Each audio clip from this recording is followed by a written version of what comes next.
30 years ago, I was that young kid who looked at the world as it was and found it unacceptable and tried to find a way to make my own kind of changes. So my goal was always to build an army of young people who would come after me to do the work that was necessary. And I'm going to do everything I can to protect them and their right to make that change. Hi, I'm Wilson Cruz, and I am an openly queer Latino man.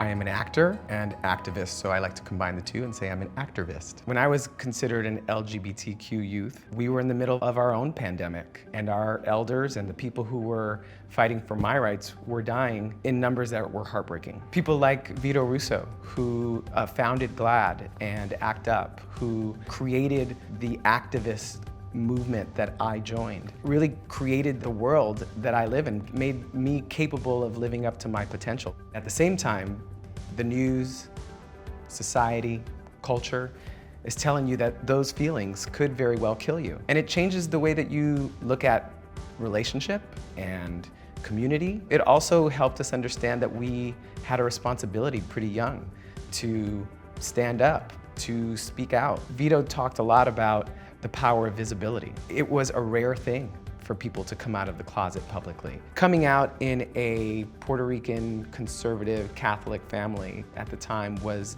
a challenge. I wasn't out to my parents until I was 19 years old. And I only came out to them because I was about to play the first gay teenager on national television. I got kicked out of my house. I found a way to survive until we started the series. And then there was the challenge of talking about this publicly. This generation is dealing with an isolation and a depression due to the current pandemic. I'm sad to say that young people today are facing the same inability of our education system to support them in a real way, to allow them to be exactly who they are without fear or shame. And I think the difference for them is that they know there's a community behind them who is supporting them. They know their history, and they can draw from that. They can draw inspiration from that. I think we need young people to become leaders because old people get tired of fighting the same fights, and I think young people inspire us.